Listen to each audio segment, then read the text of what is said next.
یہ ایک عالمی ذمہ داری ہے حکومتوں پر، خاص طور پہ جنہوں نے ILO کی جو کنونشن 87 ہے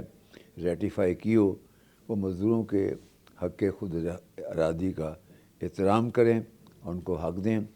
اور یہ جو اب اخبار میں آیا ہے، ہم نے وضاحت کی ہے کہ یہ جو قانون ہے وہ لاگو نہیں ہوتا ریسٹرکشن پہ، اور یہ خلاف ورزی ہوگی اگر حکومت کوئی ایسی لیجسلیشن کرتی ہے جس میں مزدوروں کے یہ حقوق کی سلب ہوتی ہے۔ تو لیکن اس کے ساتھ ساتھ یہ بھی ہے، اس حکومت نے نہ صرف ILO کی جو ہماری کانسٹیٹیوشن آف پاکستان ہے، اس کے اسلامک ریپبلک آف پاکستان میں جو آرٹیکل 17 ہے، اس میں یہ گارنٹی دی گئی ہے کہ محنت کش مزدور سازی کر سکتے ہیں اور یونین بنا سکتے ہیں، اور یہ آئین کی یہ جو فنڈامنٹل رائٹ ہے یہ سسپینڈ نہیں ہوئے۔ اگر حکومت ایسا کرے گی تو یہ آئین کی خلاف ورزی ہوگی۔ ماضی میں بھی حکومت نے وابڈا پہ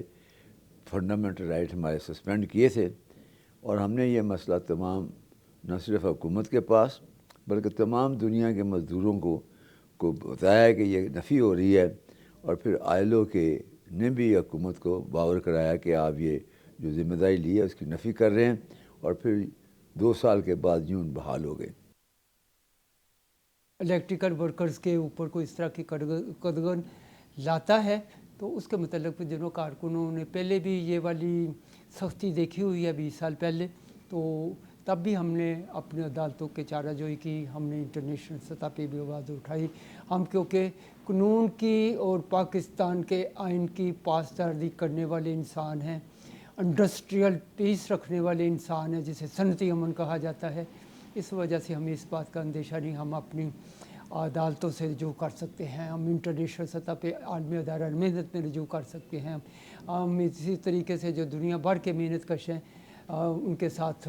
جن کے ساتھ ہماری افیلیشن ہے، ہم انہیں ان تک اپنی آواز پہنچا سکتے ہیں۔ اور میں ہوپ فلی اپنی تنظیم آل پاکستان وابڈا ہائیڈرو الیکٹرک ورکر یونین کی جانب سے کہتا ہوں کہ مجھے یقین ہے کہ پاکستان کے بھی محنت کش اور دنیا بھر کے بھی محنت کش اس طرح کی کسی بھی جائز حقوق کے اوپر قدغن کی جو نہ مخالفت کریں گے اور اس کے راستہ روکیں گے، کیونکہ ہم پرامن شہر نہ صرف شہری ہیں بلکہ پرامن محنت کش ہیں۔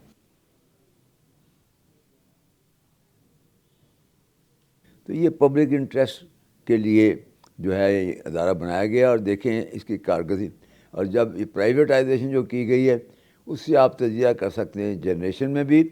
اور پرووائڈ کرنے میں، بجلی کی سروس دینے میں بھی کتنا فرق ہے۔ تو یہ حکومت کو یہ چاہیے کہ وہ نجکاری کرنے کی بجائے ان کی کارکردگی اور بہتر کرے، اور جو سستی بجلی مہیا کریں، اور تاکہ ہمارے ملک کی انڈسٹری جو ہے آپریٹ جو ہے وہ کامیاب ہو، اور عوام کی جو عام آدمی کی بجلی جو ہے ریٹ دے سکے۔ اتنی وقت بجلی اتنی مہنگی ہو گئی ہے کہ ایک عام آدمی کا بل دینا مشکل ہو گیا۔ یہ ایک قومی وحدت کی نشانی ہے ادارہ کسی کی ذاتی ملکیت نہیں ہے۔ ہمارے بانی پاکستان قائد اعظم محمد علی جناح نے فرمایا تھا کہ یہ مفاد عامہ کے ادارے جو ہیں پبلک سیکٹر میں رہیں گے، ہماری کوئی ذاتی لڑائی نہیں ہے۔ ہم اس ادارے کو پاکستان کی بہتری کے لیے، پاکستان کے وفاق کو مضبوط کرنے کے لیے جو چاہتے ہیں کہ اس طریقے سے ہو۔ کوئی ایسی نہیں، اگر کسی کا کوئی اس طرح کا کوئی ایجنڈا ہے ہم اسے پہلے بھی اپوز کرتے رہے،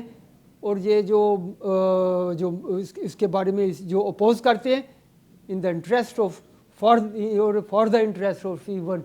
ہم صارفین کے لیے کرتے ہیں، یہ 22 کروڑ 23 کروڑ انسانوں کے لیے کرتے ہیں، کوئی ذاتی نہیں ہے کہ ہماری کو تنخواہ کا فرق پڑنا ہے یا ہماری ترقی کا فرق پڑنا ہے، یہ انسانوں کے لیے ہے، ان کا بھی فرض بنتا ہے، پولیٹیکل پارٹیز کا بھی فرض بنتا ہے، پبلک میں دیگر جو آرگنائزیشن ان کا بھی فرض بنتا ہے کہ اس کے لیے سوچیں۔ کوئی ہماری ذاتی لڑائی نہیں ہے، انہیں اس طرح متوجہ ہونا چاہیے